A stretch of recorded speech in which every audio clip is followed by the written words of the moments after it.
произошло? В окопе выстрелил в гонят, я услышал, прибежал. И что вы увидели? Людей без ног, без рук. Что такое? Что-то бросили? Были что-то?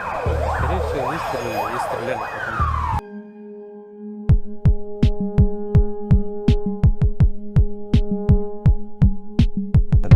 The usual dissection of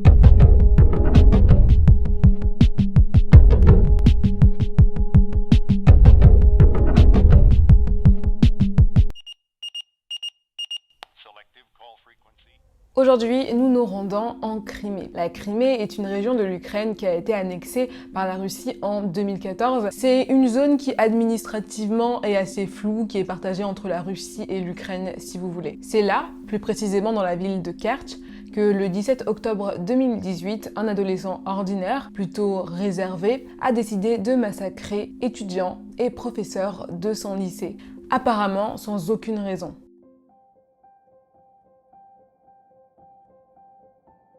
Vladislav Roslyakov est né le 2 mai 2000 à Kerch et il a grandi dans la banlieue rurale de Kerch avec ses grands-parents paternels, son père Igor et sa mère Galina. Alors il faut savoir que son père Igor était un ancien soldat et il avait servi plusieurs années en Afghanistan. À son retour donc du combat, du front, il a été violemment agressé, une agression qui l'a laissé avec des lésions cérébrales assez importantes. À partir de là, Igor ne pouvait plus travailler et il s'est mis à toucher des pensions d'invalidité. C'était peut-être l'inactivité, le fait qu'il se sente un peu impuissant, mais en tout cas, Igor s'est mis à boire à ce moment-là et à devenir extrêmement agressif et violent avec sa famille. Il battait sa femme, il battait son fils, mais il battait aussi souvent ses parents. Alors Igor, il était plus souvent saoul que sobre. Il lui arrivait même de se battre avec les voisins, parfois il les provoquait en duel. Vous voyez un petit peu le portrait du père, une personne agressive, une personne qui n'apportait pas beaucoup d'amour à son fils et qui vivait dans son propre monde. Quand son fils a eu 10 ans, Galina a décidé de s'éloigner de cet environnement toxique. Et par la même occasion donc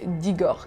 Elle a donc quitté Igor et elle est partie vivre avec son fils dans un logement assez insalubre, vraiment un logement très précaire. À ce moment-là, Vladislav ne voyait plus son père que de temps en temps quand il visitait ses grands-parents. Et peu après cette séparation de son mari, Galina a rejoint les témoins de Jéhovah. Apparemment, elle était vraiment pieuse à ce moment-là. Elle suivait vraiment tous les préceptes à la lettre et elle espérait aussi que son fils puisse le faire. Il vivait dans un environnement plutôt religieux. Avec tous les problèmes qu'elle avait, avec son maigre salaire d'infirmière et son fils à élever, en fait, Galina s'est totalement investie dans les témoins de Jéhovah. C'était un petit peu comme sa bouée de secours et puis elle pouvait y trouver des réponses à ses questions.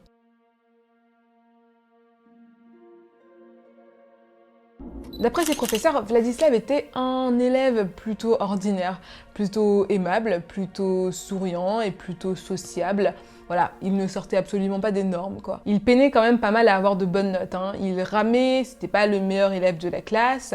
Il était quand même assez populaire auprès des filles, mais lui n'était absolument pas intéressé par les filles, en tout cas au moment du collège. Par contre, il s'intéressait énormément au sport, voilà, au sport de haut niveau. Il aimait bien traîner avec les athlètes de son collège, puis de son lycée. Le sport, c'était vraiment son truc. Au cours de son adolescence, Vladislav découvre les ordinateurs, voilà. Dans la bibliothèque de son lycée, il y a des ordinateurs, et donc il y passe énormément de temps. Il commence à écouter de la musique punk, rock, son style vestimentaire change, et puis il devient extrêmement rebelle à ce moment-là, c'est-à-dire que sa mère ne sait plus quoi faire de lui et il lui désobéit tout le temps malgré les punitions à répétition. À ce moment-là, espérant que ça pourrait le calmer, Galina décide avec ses maigres revenus de lui acheter un ordinateur.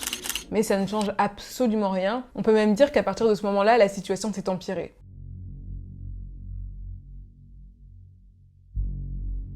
C'est vraiment au lycée que Vladislav a commencé à s'intéresser aux armes à feu. Il cherchait des informations sur des tas de forums sur les armes à feu, sur les explosifs. Il cherchait des moyens de se fournir en armes à feu et en explosifs. Il a commencé à tomber dans une spirale assez sombre. Et à cette période-là, il est énormément actif sur des forums qui tournent autour de sujets assez glauques, des forums néo-nazis, des forums sur les tueurs en série, sur l'État islamique. Je n'ai pratiquement aucune empathie. Je pense que je suis un demi-psychopathe. Tous les sentiments sont des mensonges, des tromperies et des conneries. De plus, je suis entourée d'idiots et je pourrais tous les tuer. Mais ce n'est pas bien de tuer les gens. Je viens d'exprimer mon opinion et je n'appelle pas au meurtre.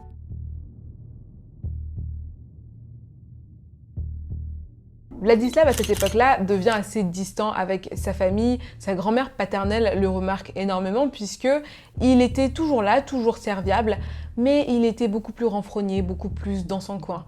À l'école, ses camarades le remarquaient aussi. C'était un garçon extrêmement distant, qui avait très peu d'amis, qui était très solitaire, qui était très calme, et il parlait très peu à ses anciens amis. Quand il leur parlait toujours de sujets très violents, et en particulier de Columbine. Si vous ne le savez pas, Columbine est une tuerie donc scolaire qui a été orchestrée par deux élèves du lycée Columbine, Eric Harris et Dylan Klebold. Et donc Vladislav était fasciné par ces deux garçons. Et bien qu'il évitait les filles, quelques mois avant le drame, Vladislav a commencé à parler à une fille de son lycée appelée Lisa Pachinko. Lisa est une jeune fille qu'il avait croisée dans les couloirs de son lycée, puis qu'il avait abordée donc sur les réseaux sociaux. Ils ont été en contact du 28 septembre 2018 jusqu'à la veille même du massacre, donc le 16 octobre 2018. Il semblerait qu'ils aient eu une sorte d'amourette. Alors est-ce qu'ils étaient réellement en couple ou est-ce qu'ils flirtaient seulement? Là, c'est pas très clair par contre. Lundi 15 octobre, 2 jours avant le massacre. Vladislav, tu es libre aujourd'hui? Lisa, non, j'ai beaucoup de devoirs. Ok, et demain? Je ne sais pas. Je t'envoie un message demain, ok? Ok. Mardi 16 octobre, la veille du massacre. Lisa, désolée, je ne peux pas aujourd'hui. Je peux jeudi. Vladislav, écoute, demain on se retrouvera pas dans le couloir mais dans le bâtiment 5, ok? Ça me prendra au moins 5 minutes pour y arriver. Viens le plus rapidement possible, ok?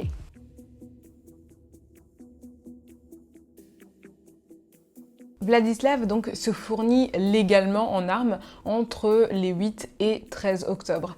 Alors il faut savoir qu'en Russie, le processus d'accès à un port d'armes et à une arme est plutôt coûteux et aussi plutôt rigoureux. Il faut passer une évaluation psychologique, donc de santé mentale, mais aussi il faut suivre toute une formation donc sur le maniement des armes à feu, sur tous les critères de sécurité, etc. à maîtriser. Et donc Vladislav a passé ses tests et il a obtenu sa licence le 18 septembre 2018, ce qui lui a donc permis d'acheter le fusil de chasse dont il s'est servi au moment du massacre. Vladislav arrive au lycée technique de Kerch aux alentours de 11h40. Il est armé jusqu'aux dents. Il porte des vêtements qui rappellent beaucoup ceux de Eric Harris lors de la tuerie de Columbine, donc des grosses boots noires avec un pantalon noir et un t-shirt blanc. Sur son t-shirt blanc, il y a une inscription Nienavist qui veut dire haine en russe.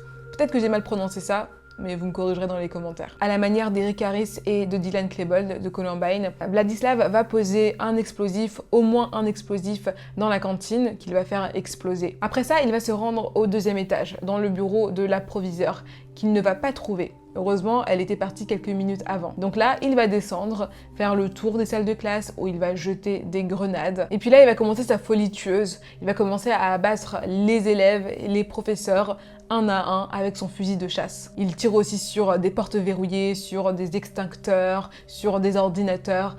On a l'impression qu'à ce moment-là, il voulait juste simplement libérer sa rage. Vladislav, encore une fois, à la manière d'Eric Harris et de Dylan Klebold, va finir par se suicider dans la bibliothèque de son lycée. Произошло. Хлопок и выстрел в голову. Нет, я услышал, прибежал.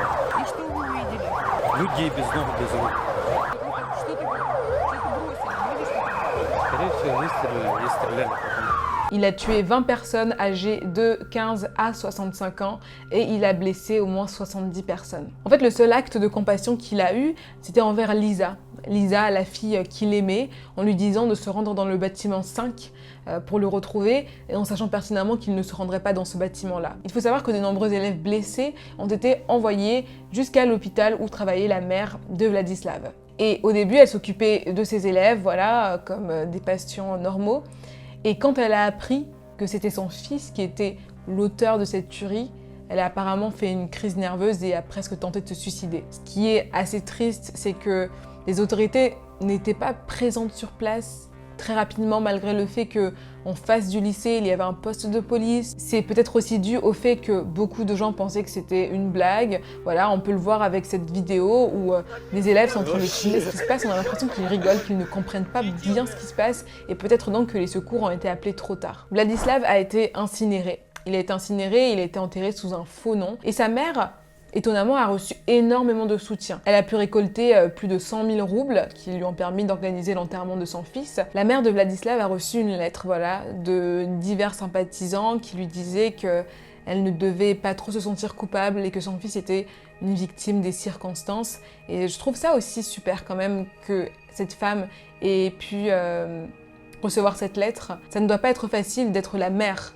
du coupable. Ça ne doit pas du tout être facile de perdre son fils et de savoir qu'il a fait tout ce mal à côté. J'avais vu une interview de Sue Klebold, la mère de Dylan Klebold, donc l'un des tueurs de Columbine, et elle disait aussi que c'était extrêmement difficile, qu'elle ne savait pas comment se placer parce qu'elle devait faire le deuil de son fils quand même, malgré tout le mal qu'il avait fait. Aujourd'hui, les raisons de cette tuerie restent quand même très floues, quoi. On a le mauvais exemple du père, on a l'influence d'internet, mais on n'a pas vraiment d'éléments déclencheurs, on ne sait pas vraiment ce qui a fait basculer ce jeune homme qui était pourtant plutôt sociable dans sa jeunesse à devenir ce monstre. J'aime pas trop ce mot parce que l'être humain est mauvais, voilà. Il n'y a pas à ajouter le mot monstre là-dedans. Voilà les gars, si vous avez regardé la vidéo jusque-là, n'hésitez pas à mettre un petit pouce en l'air et puis aussi abonnez-vous parce que vous êtes tellement nombreux à regarder mes vidéos sans être abonnés que ça me fait mal au cœur. J'avais envie de créer un petit concept donc de questions du jour à chaque vidéo, donc créer une sorte de petit débat. La question du jour est: pensez-vous que la technologie, donc internet et notamment les jeux vidéo, rendent les adolescents plus agressifs? Vous pouvez y répondre donc encore une fois dans l'onglet communauté de la chaîne. On pourra avoir un petit débat à cet endroit-là. En attendant la prochaine vidéo, prenez bien soin de vous comme toujours.